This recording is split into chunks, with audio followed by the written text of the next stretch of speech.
Welcome back to the pod, everyone. Hi everybody! We are here with our kind of new series that if you listen to our main podcast, we kind of talked about a little bit. So we are going to be reviewing a new show that we've been watching, one episode at a time, to share all the lore with you and our thoughts.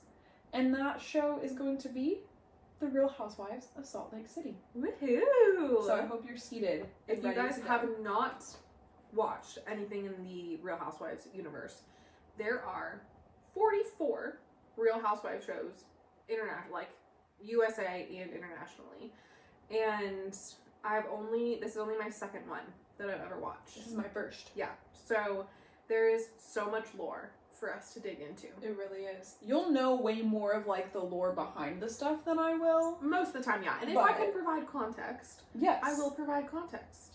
Okay. Absolutely. So we watched one episode so far. Yes, we watched episode 1 of the Real Housewives of Salt Lake City. Yes. And just a little bit of context for the show. It premiered in 2020. Yep. I looked it up because I wanted to know, what are we working with? Yeah, I did too. Because especially when I saw like the way they were dressing and things like that, I was like, when was this? Yeah. So yes, I did look it up context. Right. A little bit of context. So it's a fairly new Bravo new series. Yeah, for the Housewives. Because, I mean, for comparison, the Real Housewives of Beverly Hills goes back to like 2008. Yeah. Or something like that. Yeah. So some of the Housewives series are way back much older. Yeah. So the notable things from the intro. So let's just talk about the intro. Yeah, I wrote down each person, each girl, Me too. and some things about them that I could remember. Me too. Okay. So I also wrote down what their phrases are. So in the Housewives universe, for those of you who have not watched Housewives, every single season, the main people on the show are going to choose a phrase that they think embodies themselves, their personality, their time on the show, whatever, and they say it in the intro.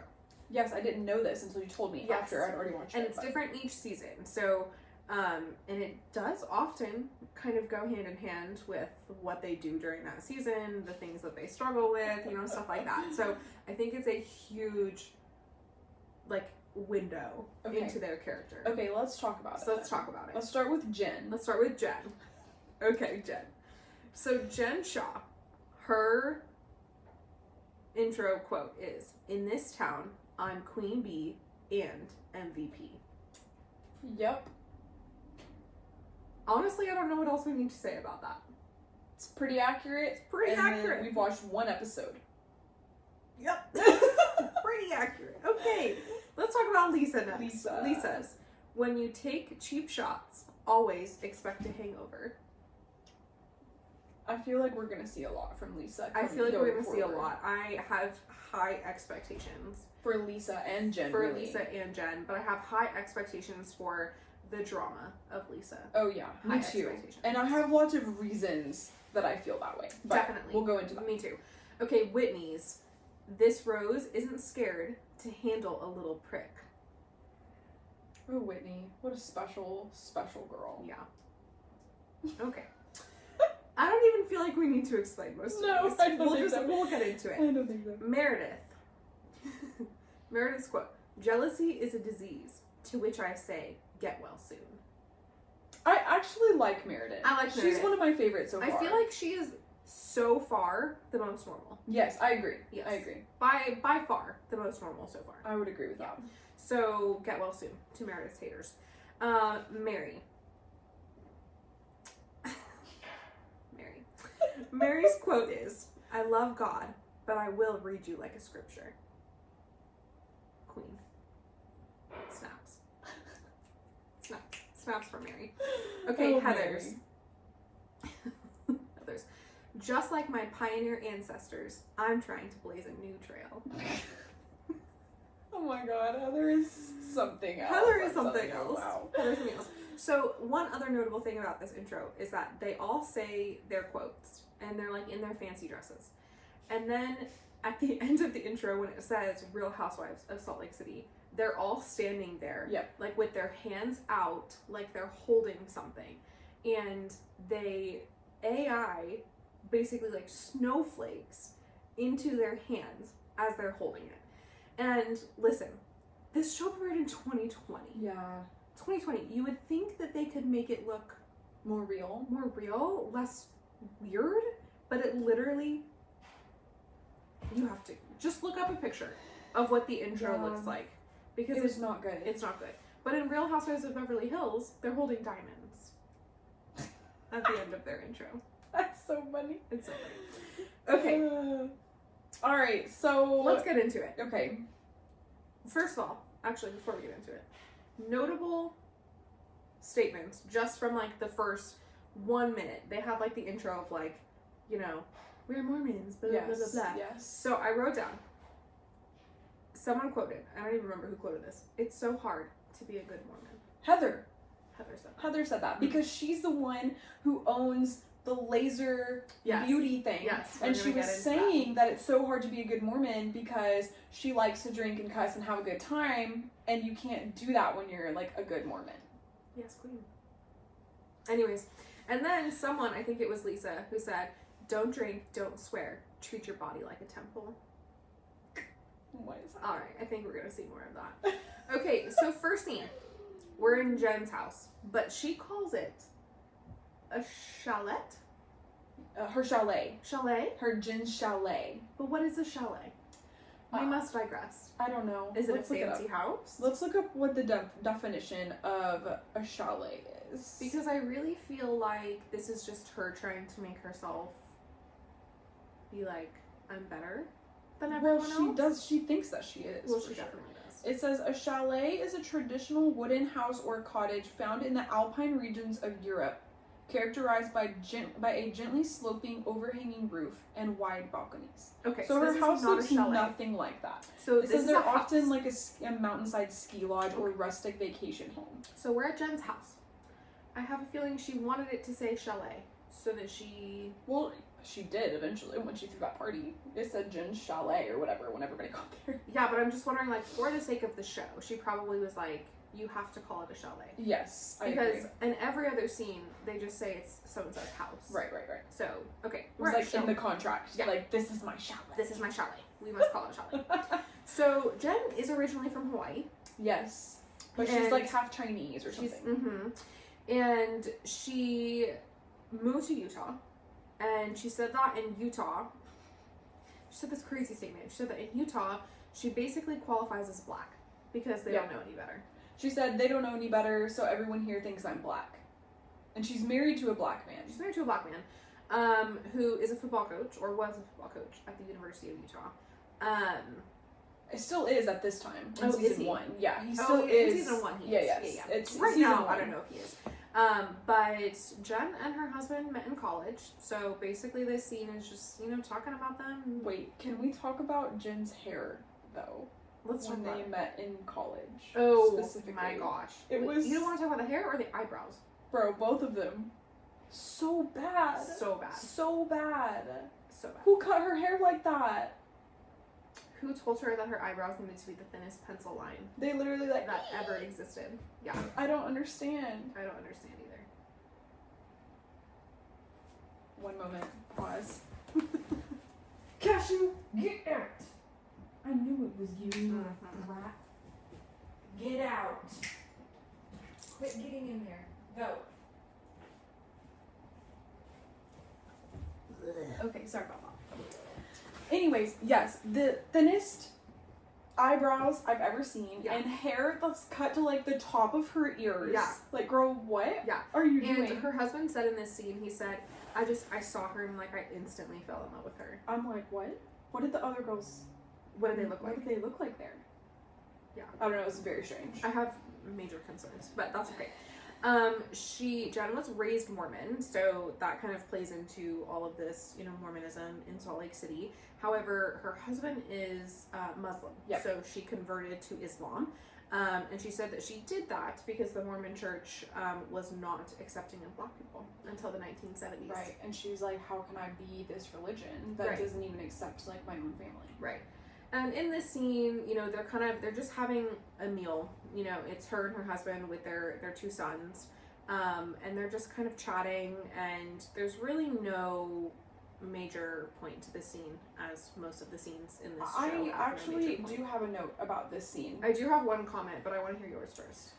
My comment says, first of all, right out the gate, okay, Jen's talking to her 14-year-old son about sexting. Yes, I have that as a note as well. I was like, Jen, what are you doing right now? She's like, if someone's sending you a naked photo, I need to know immediately. Yes. And he's like 14 years old. He's 14. So he should be like playing with Legos. No, literally. Yeah. I'm like, why are we talking at the kitchen table for breakfast about what is okay and what is not okay to text And like her about? husband's just sitting there. Yeah, well, I feel like all the husbands in this series, they don't really have anything to say. So true.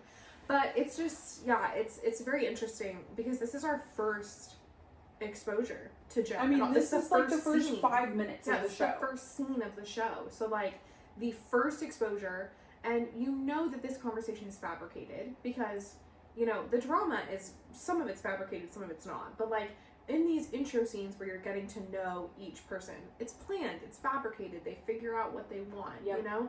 So I'm like, why are you talking to your children about sex? No, You're literally. 14-year-old about sex. I mean, should a 14-year-old boy know about sex? Yes. I mean, they should know, they should understand to some extent.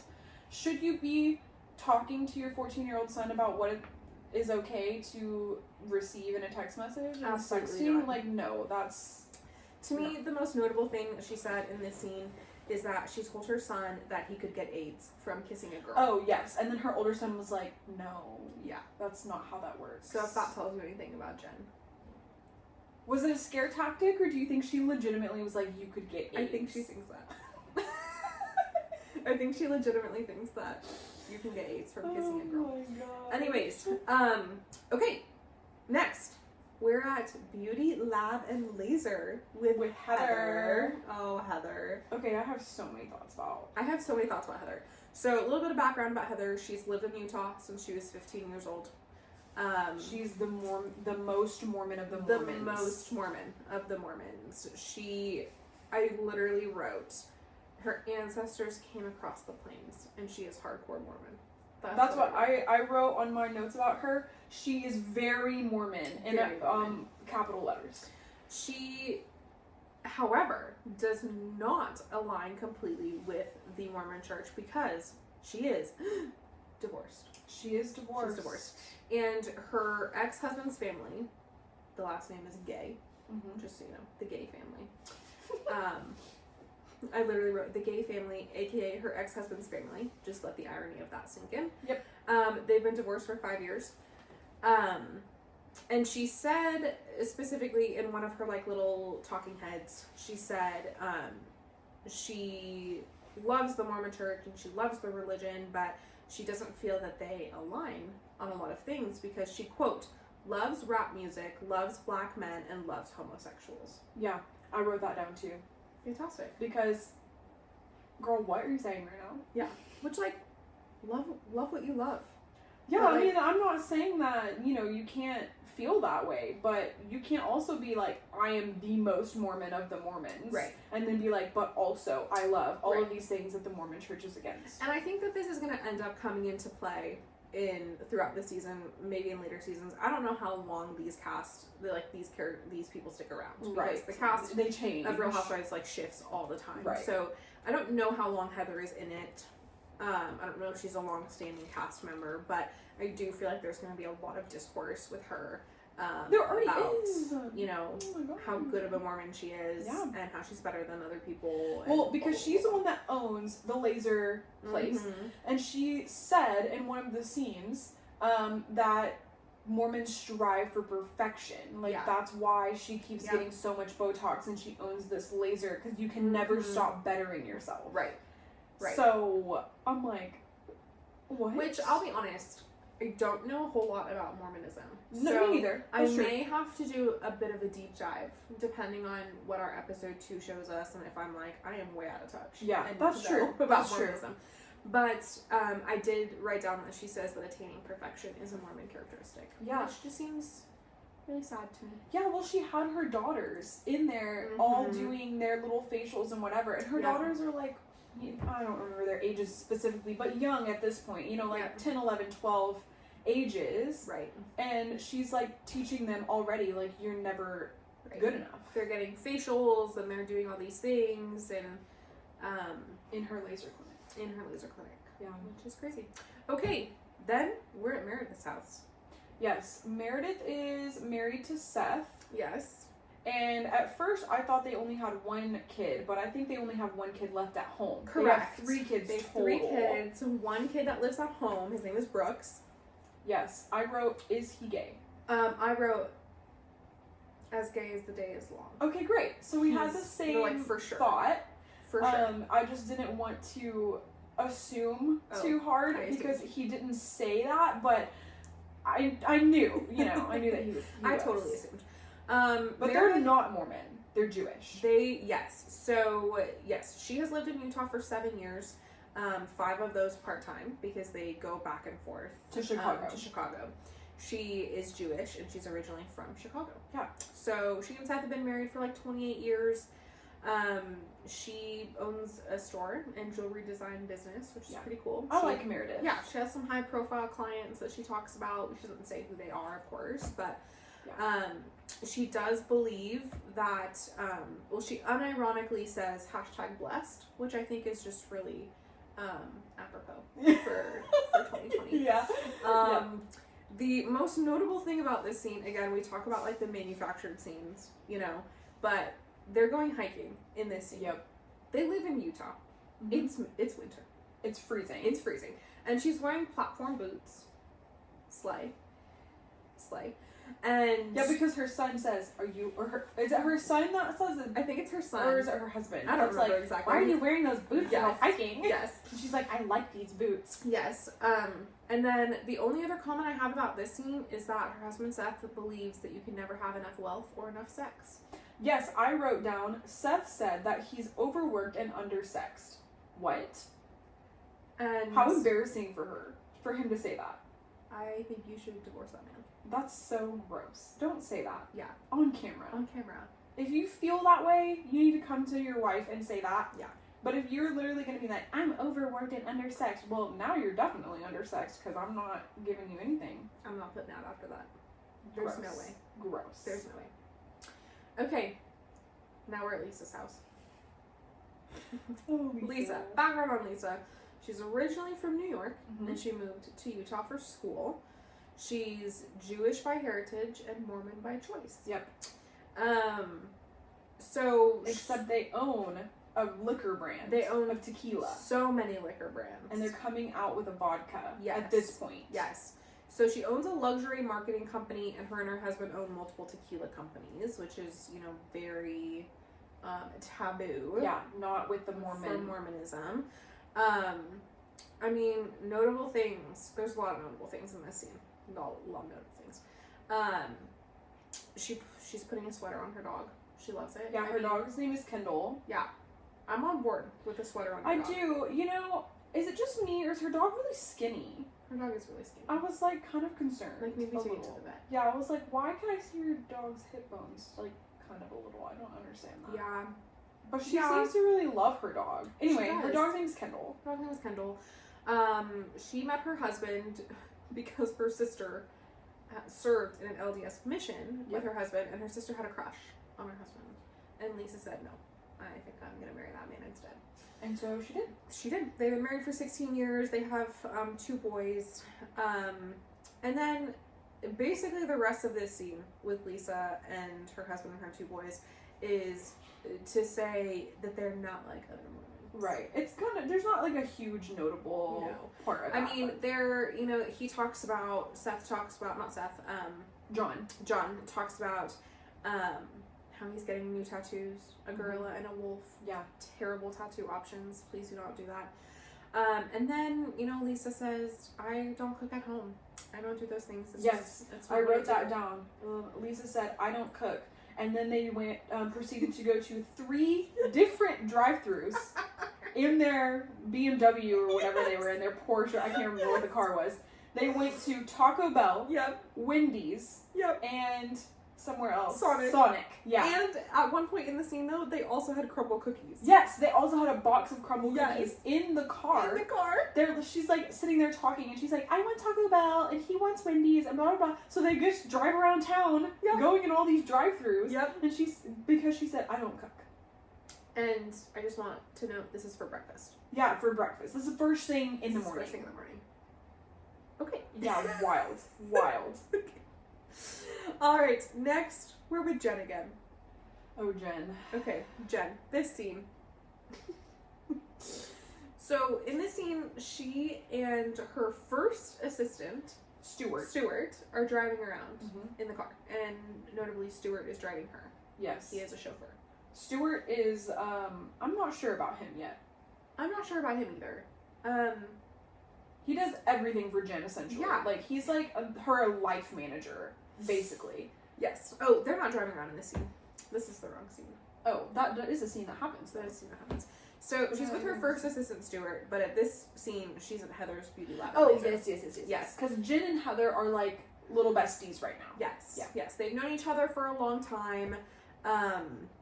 Oh, Jen, yes, I remember this scene. Jen is getting Botox in her armpit. Yeah, because she's trying to eliminate her sweat glands. Because she tells Heather, I've just been sweating too much. Yep. And they literally toast to no more sweat. And it shows them injecting needles into Jen's armpits, and she's just like laying there. She's just laying there, arms up, injecting needles into her armpits. No, thank you. That looks so painful. And then Heather's like, this is really painful, and Jen's like, I can handle it. I'm like, okay. Beauty is pain, you guys. Beauty is pain. So Jen does not sweat from her armpits. No. Good for her. Honestly, good for her. Crazy. They do talk in this scene about how Meredith's birthday is coming up. So Meredith is our semi-normal friend that we've got right now. Yes. And Jen wants to transform her house. I'm calling it a house from now on because it's not a chalet. It's not a chalet. She wants to transform her house with hot male strippers. Yep. And then Heather is like, are you sure that that's something Meredith would like? And she's like, I don't care. It's something I would like. More on that later. Okay, Jen. Cool. More on that later. Cool. Okay. Next, we meet our girl Whitney, officially. Oh, Whitney. Whitney. I had notes on Whitney at first, and then I deleted a bunch of them, and then rewrote my notes because of the scene that is introduced with her. Yes. So they introduce it like it's Whitney's wedding day. Yeah, because I put newlywed at first, and then I was like, that is incorrect information. So you learn about, 2 or 3 minutes into the scene, not very far, but this is actually her vow renewal with her husband. For 10 years. 10-year vow For 10-year vow renewal. Whitney grew up in Utah. My notes are very random about this scene, but it says, Justin, her husband, has exactly one white tooth and the rest are yellow. No, why does her husband... Well, her husband is older than her. Significantly older. Like 15 years older. 18 years older than her. Yeah, I said Justin is 18 years older than Whitney. Yeah. They both cheated on each other because they were both married. They both cheated on their spouses with each other. Yes, with each other. Yes. And then whenever they got married, she was already 5 months pregnant. Yep. Mm-hmm. So, and she was like raised very, very Mormon. Yeah, because she and Heather are cousins. Yeah. So Heather, the ultra Mormon, I'm a better Mormon than you. She and Whitney are cousins. Yep. So they have huge ties to the Mormon community. Well, they did. Whitney was exiled from Whitney and Justin were excommunicated from the Mormon church because of their affair.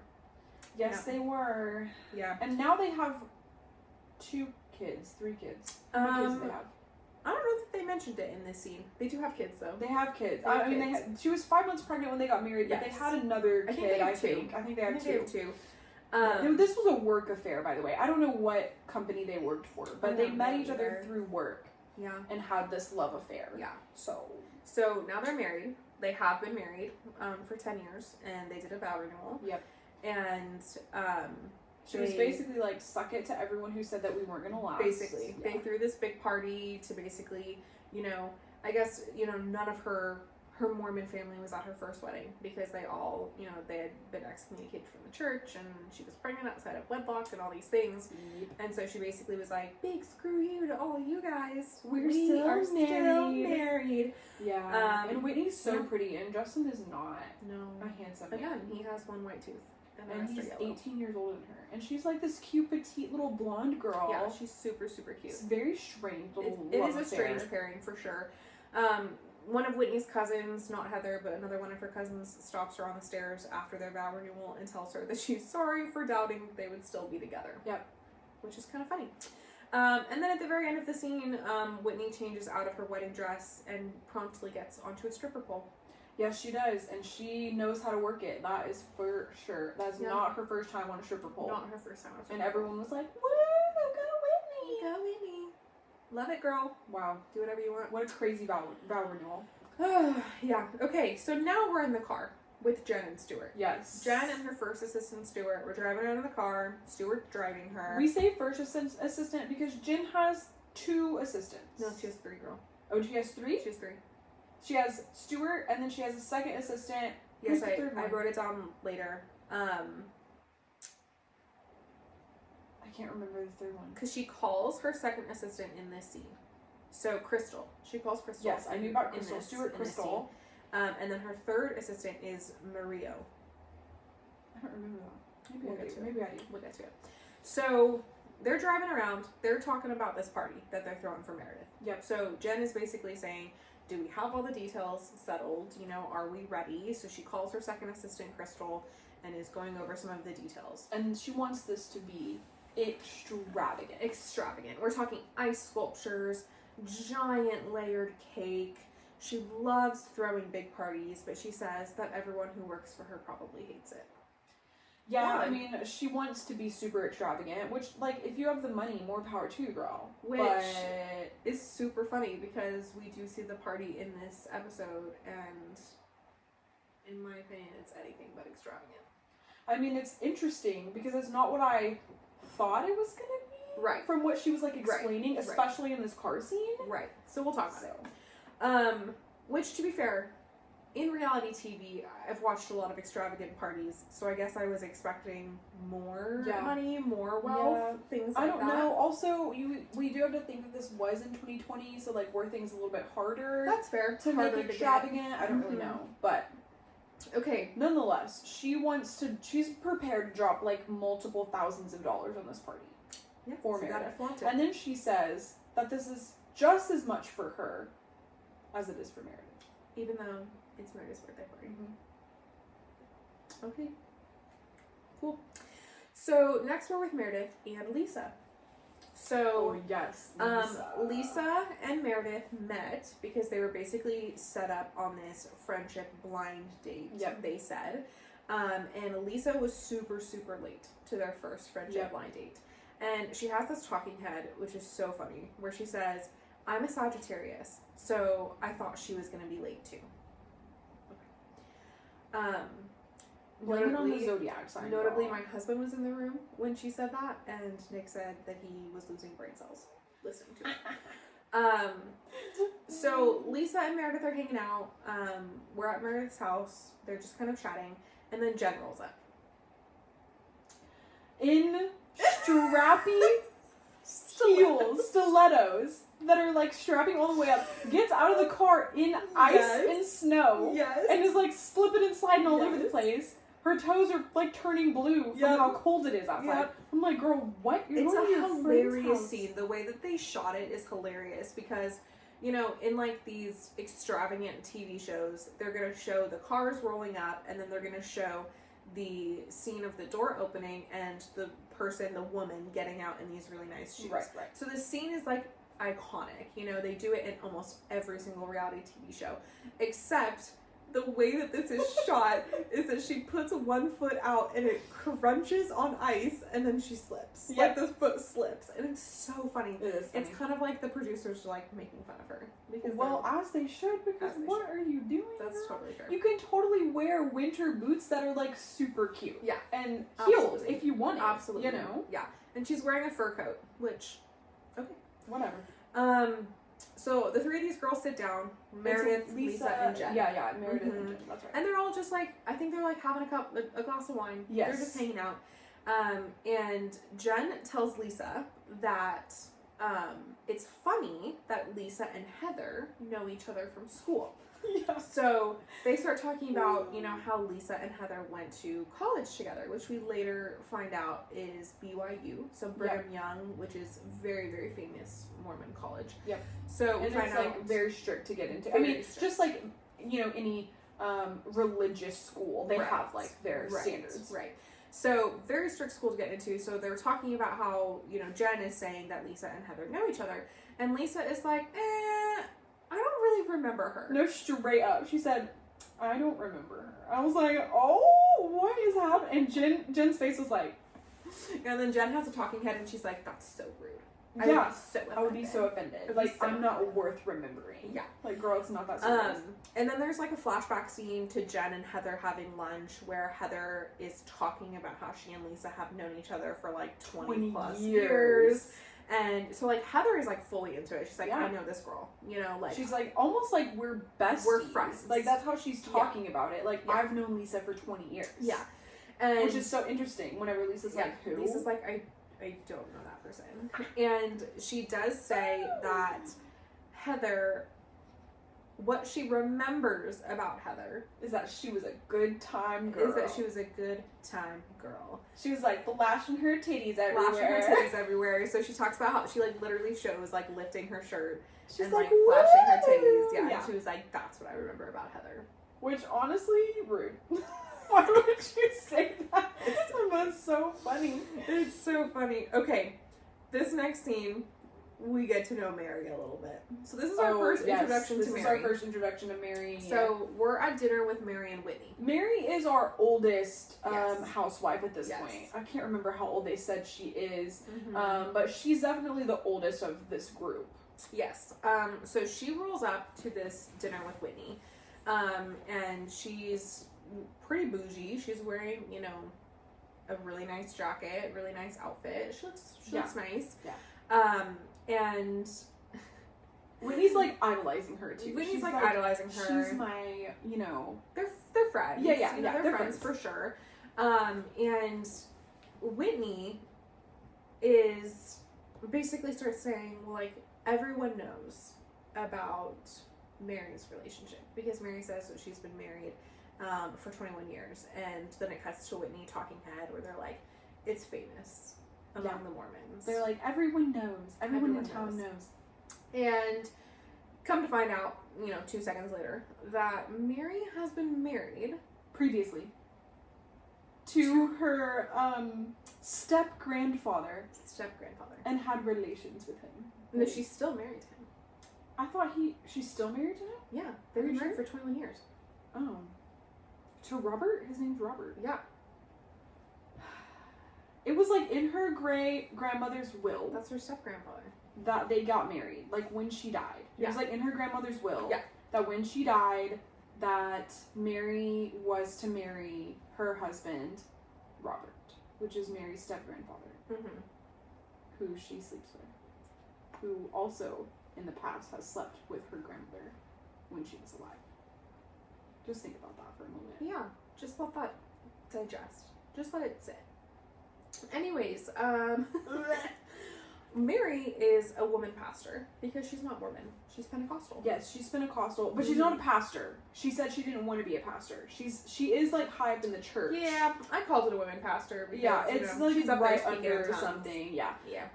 But she explained why she didn't want to actually be the woman pastor of the church. I don't remember what she said, but she is very high up in the Pentecostal church. Yes. Not Mormon. So they're sitting at this dinner, they're talking with each other, and Whitney gets a text from Jen about Meredith's party. Yep. Basically going over details like, hey, I'm having this party, you should totally come. And Mary basically says, well, I'm for sure not getting invited to that party. Yeah. So Whitney's like, what do you mean? Like, why this would is our first intro into like some drama. Right. Yeah. So Whitney's like, what do you mean? Why would you not be invited to this party?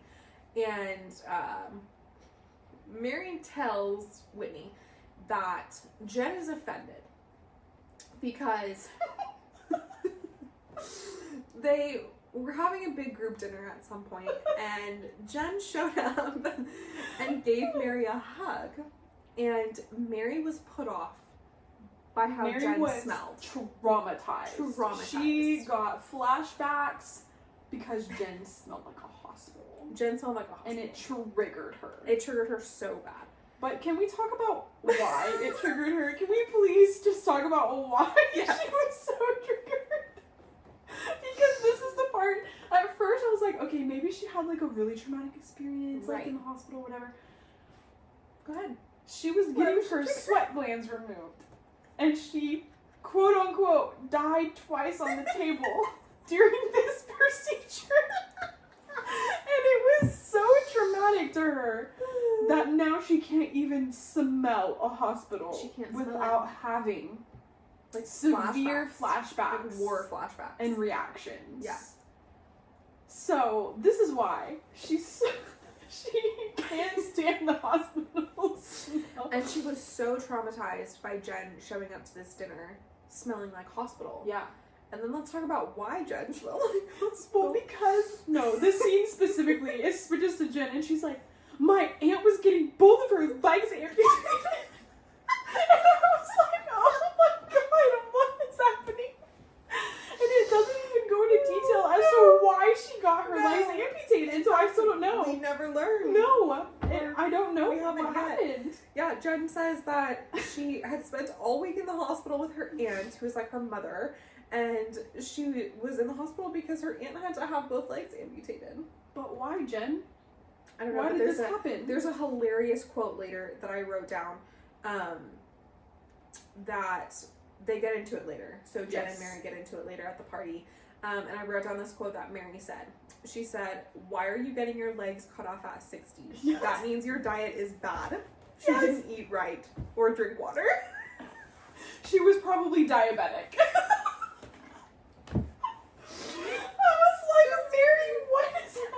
I don't know. I fear it's iconic. Like, I fear it's so iconic. This whole issue that they have with each other is so wild. It's so wild. Because it's flashbacking to like 6 months ago. Right. When they were like shopping together, when they were having a good time. We used to be great friends. But now she smelled like a hospital and now they are like mortal enemies at this point. Right. And, Whitney tells Mary, like, maybe just check your phone just in case. Turns out Mary did get invited to the party. Yep. So, more on that later. Alright. Next, we're at Jen's. And we're setting up. Yep. For the party. So we're at Jen's house. We're setting up for the party with Meredith. This is where we meet the third assistant. I don't remember the third assistant, I guess. He was standing out front when Heather walked up, and Heather was complaining that she had to walk from like a mile away. Okay. Because there were so many people on the street. Maybe I just didn't realize that he was an assistant. Yes. And notably in this scene, Jen pulls out a bedazzled microphone and starts yelling at all the people in her house, telling them to make it look better. And she has this vision of, everything like draped in white. Yep. Like, that's what she wants. She wants it white. I don't know why. I don't know why. But the inside of her house is, I guess I could understand, like looking at the inside of her house, why they call it a chalet. Because it's like very wood. Like, it's a very mountain cabin. They live in Utah. Yeah, so I guess that makes sense. But she wants to, like, cover all the wood in white. Mm-hmm. And she doesn't want to see the wood, blah, blah, blah. Spoiler alert, you can still see the wood. Yeah.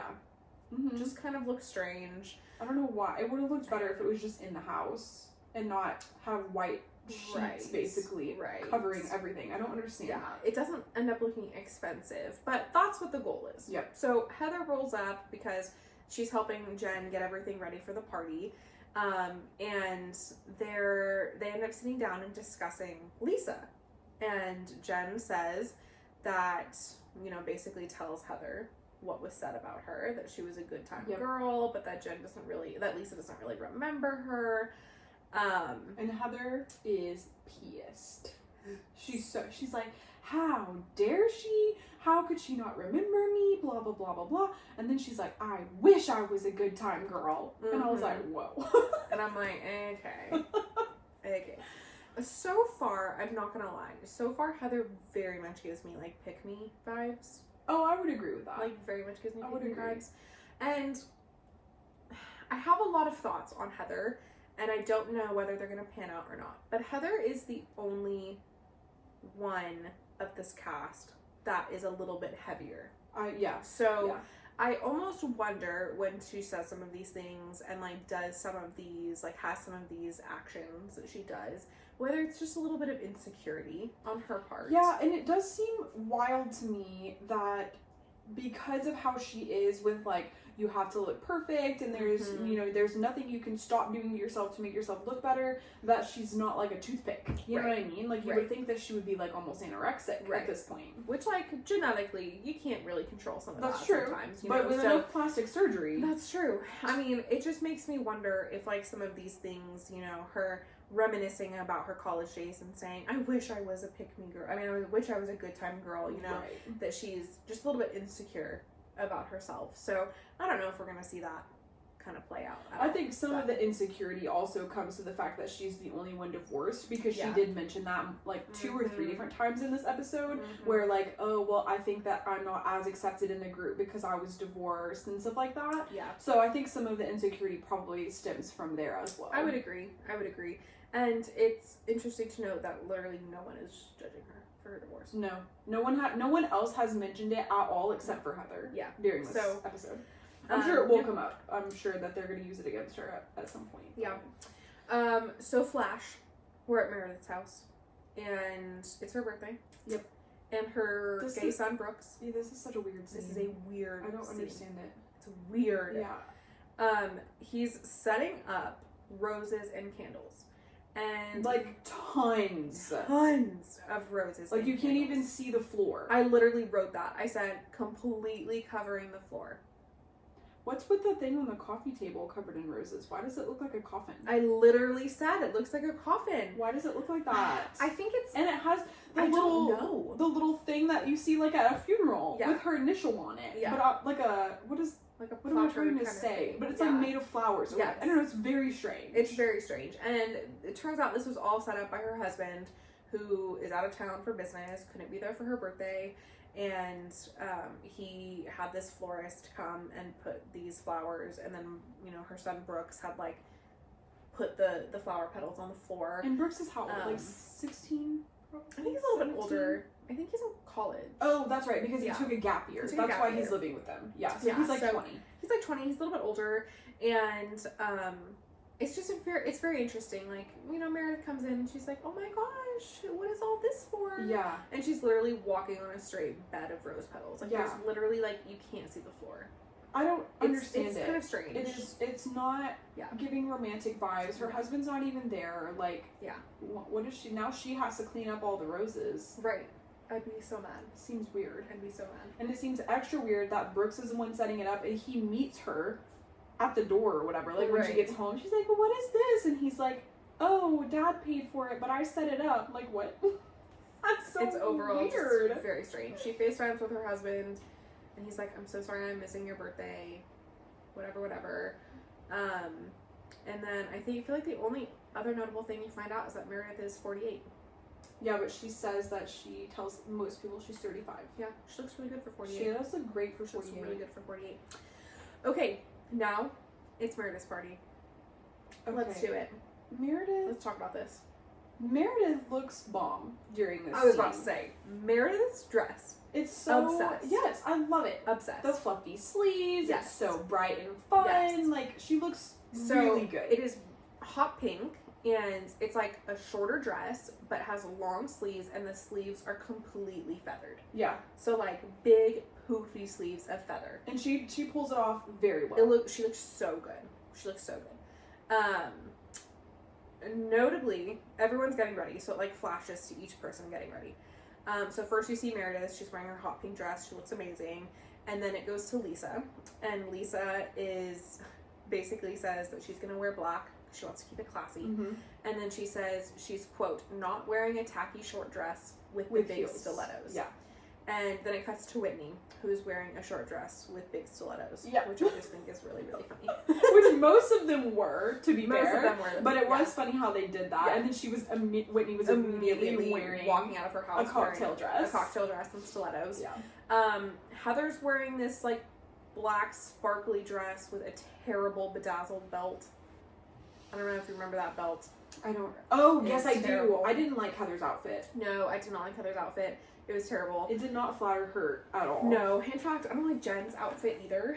No, I don't really care for Jen's style in general. Like, a lot of her outfits throughout this episode. I agree. I was not a fan of, like, when she wore that, like, camo shawl flowy thing. I did not like that. I wasn't a fan. In this scene for the birthday party, she's wearing a sparkly pink one-shouldered dress. Yeah. And on the one shoulder there's, like, a giant bow. And I don't hate the concept. I just don't feel like she looks amazing in it. Like, she's a shorter woman, so I feel like it, like, kind of chops her up, but it just doesn't look amazing, I don't think. And she spends so long getting ready. She doesn't even show up to her own party until almost an hour after it started. Girl, what? Yeah. I mean, it's not technically supposed to be her party, but it is her party. It is. And Meredith knows, too. Yeah. What's really funny is that in this scene of Jen getting ready, her friend Sarah walks in to say hi. And she has this huge present. And she's like, happy birthday! And then she just stands there so awkwardly, and Jen and Heather are like, and she's like, oh wait, is it not your birthday?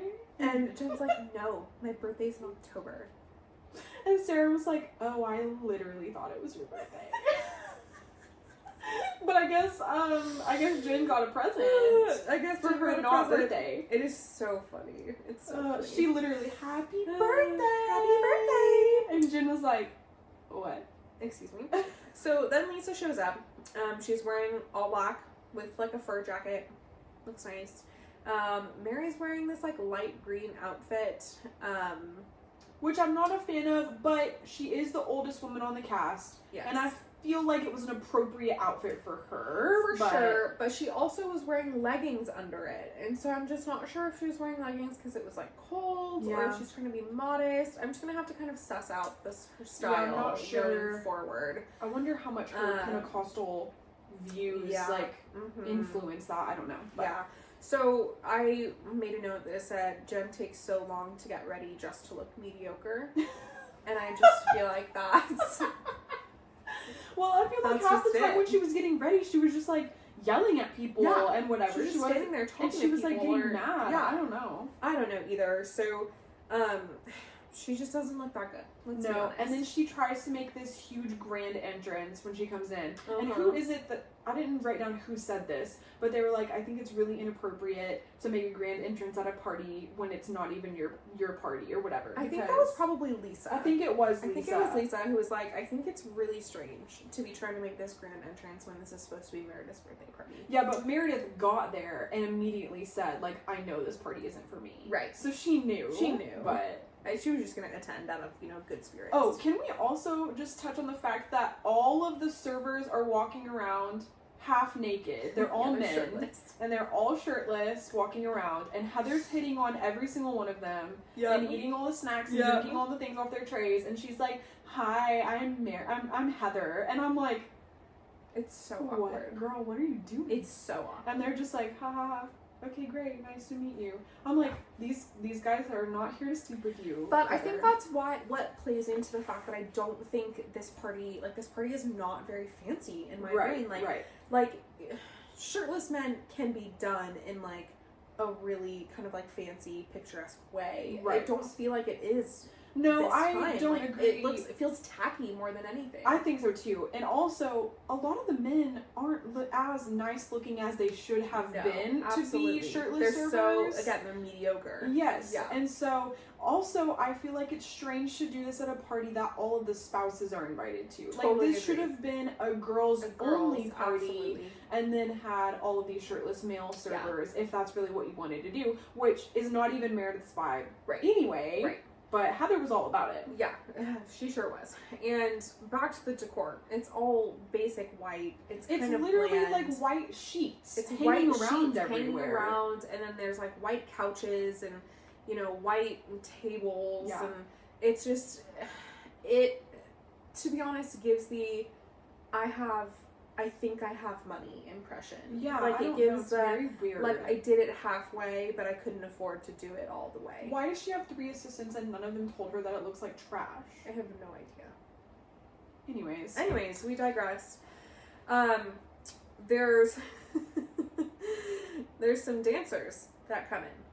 Yes. Some Oh dancers. yes, the Hawaiian dancers. Yes, from What are they Tonga. called? From Tonga. Yes. So they're doing like a traditional Tongan dance, and they're dressed in traditional Hawaiian gear, which is Tonga gear, I guess, but which is amazing, you know, beautiful, but like very at odds with the vibe of the party. Yes. Overall, It makes no sense. it makes as to why they're no there. sense. Did you write down what the producers asked Jen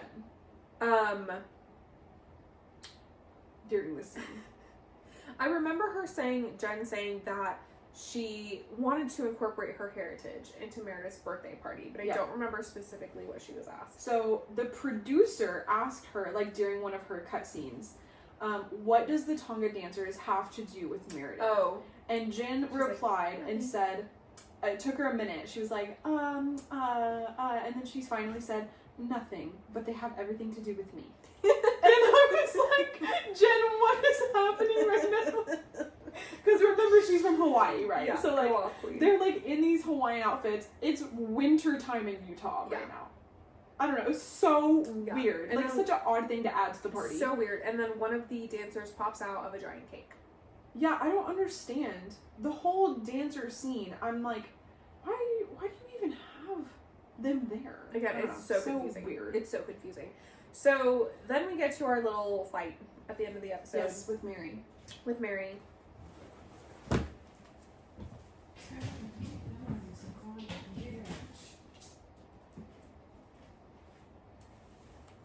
Yeah, so we get to the scene with Mary and Jen. Yes. On the couch. Yes. At the party. Jen goes and sits down next to Mary, and Mary is like, hey, I want to make sure we're good. Yep. So then Mary does not beat around the bush. No. And she's like, listen, I have a really bad experience with hospitals. So she knows exactly why Jen is mad. Oh, yeah. Like, there's no illusions here about why Jen is mad. And Mary's like, I have a really bad experience with hospitals. Like, I'm sorry. Like, I can't. You smelled like a hospital. And it offended me. And we find out that basically Mary told this woman, Carrie, about how Jen smelled like this hospital, and Mary couldn't stand it. And Carrie was the one who turned around and told Jen about the comment. And they basically have this big explosive argument where Jen is mad because Mary doesn't respect her family because her aunt was having her legs amputated. And Mary was saying that Jen doesn't understand her trauma when it comes to the smell of the hospitals. Because she had her sweat glands removed and died. Two times. She had to be revived twice. From this elective surgery that she chose to do. Again, why are you having your sweat glands removed? This is such a rich person activity. I can't even comprehend how much of a rich person activity this is. And basically, they just have this fight. They're mad at each other for various stupid reasons. This whole like friendship argument is so petty and makes no sense to me. Makes no sense. Like, I just don't understand. But I don't know. Yeah.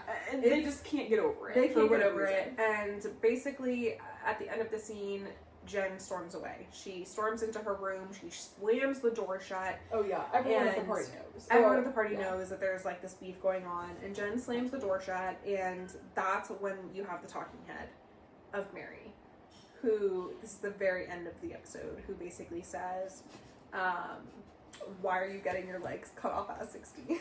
She's like, obviously she was obese. Yeah. Do you even know? That means that your diet is bad. She didn't eat right or drink water. And then she says, she was probably diabetic. Girl, what are you saying? Obviously she doesn't even know Jen's aunt because she's making these wild accusations. I don't know. Hilarious. It's hilarious.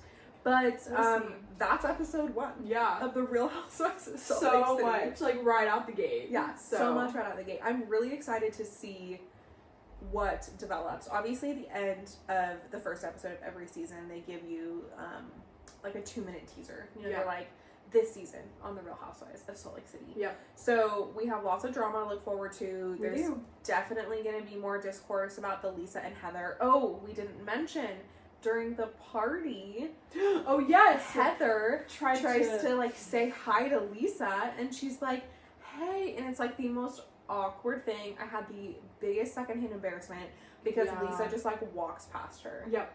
Like acts like she literally is invisible, does not exist. Yeah.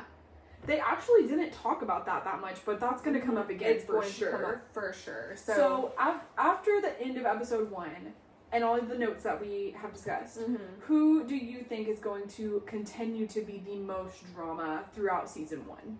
Heather. You think Heather? Heather. I think Heather, because I think that she's going to make everything so much about herself.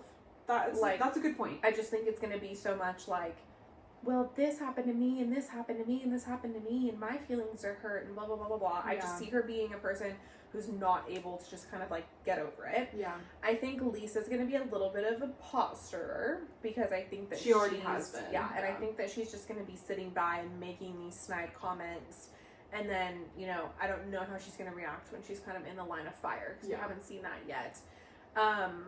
And then, I don't know, I think Jen is going to have a decent amount of drama too. I agree. That's who I think is going to be the most dramatic. She, you know, calls herself the Queen Bee. Yep. So I think there's going to be drama associated with that. I agree. I think Jen's going to be the most dramatic. I think she's going to try to back up Heather every time she's like upset about something. Yeah. And obviously we've seen from Jen that she's willing to end this friendship of however long over one comment about her smelling like the hospital.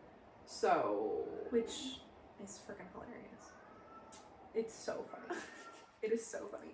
Anyways, I really enjoyed this first episode. I'm really excited to see what happens this season. Yeah. I haven't calculated. I think there's like 6 seasons, so 5 or 6 seasons. So it's gonna take us a while to get through this. But it is. Come along on the ride with us, guys. We're super excited. If you haven't seen the show and you want to watch it with us, episode by episode, you totally should. And if you just want to watch the episodes through us, you totally can. And I think what we'll do is we will describe what's happening, but let you imagine most of the rest of the details for yourself. I think so.